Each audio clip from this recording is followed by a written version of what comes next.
မြန်မာလူမျိုးတွေကိုးကွယ်နေတဲ့ဗုဒ္ဓလို့ဆိုတဲ့ပုဂ္ဂိုလ်သူမြတ်ဗုဒ္ဓဆိုတဲ့ပုဂ္ဂိုလ်သူမြတ်ကဘာတွေဟောခဲ့တော့အေးဒုစရိုက်ဇရိုက်ဆိုးတွေကိုမလုပ်ကြနဲ့ဒုစရိုက်တရားတွေကိုလုပ်မယ်ဆိုလို့ရှိရင်ကောင်းကျိုးချမ်းသာရမှာမဟုတ်ဘူးစိတ်ယုံမာတွေမမွေးကြနဲ့စိတ်ယုံမာတွေရှိလို့ရှိရင်ကောင်းကျိုးချမ်းသာရမှာမဟုတ်ဘူးဒါကြောင့်မို့တူဘောတူမေတ္တာထားကြစိတ်ကောင်းနှလုံးကောင်းမွေးကြ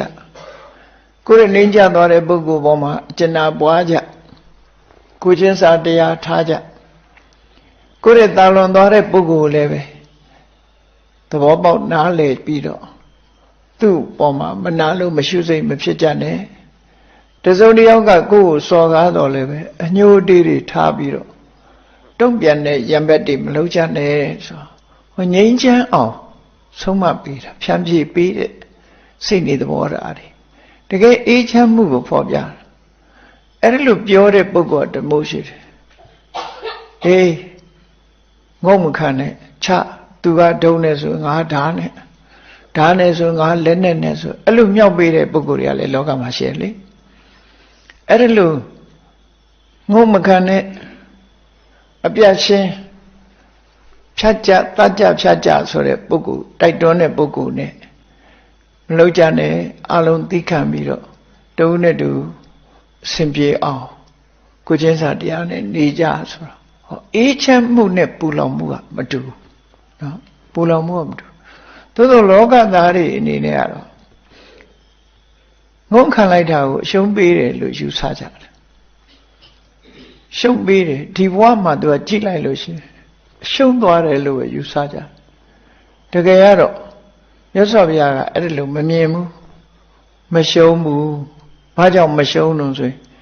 မင်းရဲ့ရင်ထဲနှလုံးမှာဒေါသဆိုတဲ့အကုသိုလ်မဖြစ်တာကိုကမင်းမှမရှုံးဘူးဒေါသအကုသိုလ်ဖြစ်လို့ရှိရင်အ ਨੇ ဆုံးဒီလူဟာဖြစ်ရဘဝမှာအယုတ်ဆိုးကြည်တံဖြစ်မယ်နောက်ဘဝရောက်တော့လို့ရှိရင်လေဒေါသကြီးတဲ့ပုဂ္ဂိုလ်ရဲ့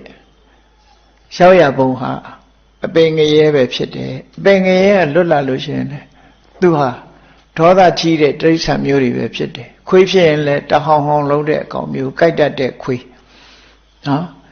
ကြားဖြစ်မယ်ခြင်သေးဖြစ်မယ်ရန်လိုတဲ့အမျိုးအစားမျိုးတွေဖြစ်တယ်ဆိုတော့သူဟာဘယ်ဘဝရောက်ကောင်းနိုင်စရာအကြောင်းမရှိတော့ဒီဒေါသတွေနဲ့တဟုံဟုံမှန်မှုပြီးတော့သူ့ဘဝဟာအေးချမ်းနေဆိုတာမရှိအဲ့ဒါလို့တစ်ဖက်သားကိုအနိုင်ယူတဲ့အဆိုးတွေဖြစ်တော့သူတို့နိုင်တဲ့ပုဂ္ဂိုလ်ရောမပေါ်ဘူးလားဆိုပေါ်လာတာပဲလေပေါ်လာတာတုံ့လှဲ့ဆိုတာမျိုးကလောကမှာရှိတာအနိုင်ယူရင်အတုံ့လှဲ့ရှိတယ်အနိုင်မယူဘူးနော်အရှုံးပေးနှလုံးအေးတဲ့ဆေးဆိုရင်ရှုံးပေးလိုက်ခြင်းအပြင်လောကမှာတော့ရှုံးသွားတယ်လို့ထင်တယ်မဟုတ်ဘူးဘယ်သူကိုရှုံးပေးတာတော့ဆိုလို့ရှိရင်မေတ္တာနဲ့အရှုံးပေးတာသာဖြစ်တယ်တုံ့ပြန်မှုမလုပ်တာကိုပဲလူတွေကအရှုံးပေးတယ်လို့ခေါ်တယ်သို့တော့အနိုင်ရလိုက်တာကိုယ်ကနိုင်ရလိုက်တာပညာရှိသူတွေကသူတော်ကောင်းတွေကဘလို့ဟောကြတော့မြတ်စွာဘုရားကိုယ်တိုင်ကဘလို့ခံယူချက်ထားအာကောဒေနစီနေကောတာစိတ်ဆိုးနေတဲ့လူကိုမင်းကမစိတ်မဆိုးပဲသိခံခြင်းနဲ့အနိုင်ယူလိုက်ပါ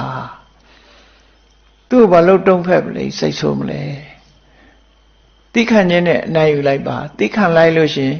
သူလည်းဒေါသပြေသွားမယ်ကိုလည်းဒေါသပြေသွားတယ်သူဒေါသကိုဒေါသနှစ်ခုဖြစ်ပြီဆိုလို့ရှင်ပိုပြင်းထန်လာလေပြင်းထန်လာတဲ့အခါမှာသူပဲဖြစ်စေကိုပဲဖြစ်စေသူဟာနစ်နာပြီးမဆုံးနိုင်တဲ့ပြဿနာတွေနဲ့ရင်ဆိုင်ရလိမ့်မယ်ရင်ဆိုင်ပြီးလို့စိတ်ပြေသွားတဲ့အခါကျတော့မှားကုန်ပြီပြင်လို့မရတော့အဲ့ချိန်ကြနော်အနိုင်ယူလိုက်တဲ့ပုဂ္ဂိုလ်ကလည်းပဲပြစ်မှုသူဆက်ခံရတော့မယ်နော်ပြစ်မှုဆက်ခံရတော့မယ်တော့အရှုံးမပေးလို့တုံ့ပြန်တဲ့ပုဂ္ဂိုလ်ကလည်းပဲဘဝမှာအသက်ဆုံးလိုက်ရတာလည်းဖြစ်ချင်းဖြစ်မယ်သို့မဟုတ်ကိုကနိုင်လိုက်တာလည်းဖြစ်ချင်းဖြစ်မယ်နိုင်လိုက်လို့တစ်ဖက်သားသိဆုံးသွားပြီဆိုရင်သူလည်းရာဇဝမှုနဲ့ဒုက္ခရောက်အောင်ပါ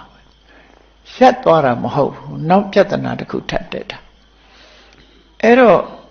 မြတ်စွာဘုရားရဲ့အဆုံးအမသူတော်ကောင်းတွေရဲ့အဆုံးအမဆိုတာအာကောဒေနစိနေခေါ်တာ ဒေါသကြီးလို့ရှိရင်မေတ္တာနဲ့အနိုင်ယူလိုက်ပါမေတ္တာနဲ့ငြိမ်းသက်လိုက်ပါသူဒေါသငြိမ်းသက်လိုက်လို့ရှိရင်မိတ်ဆွေမပြည့်အခင်မပြည့်နောက်ကြဖြစ်သွားအဲ့ဒီလို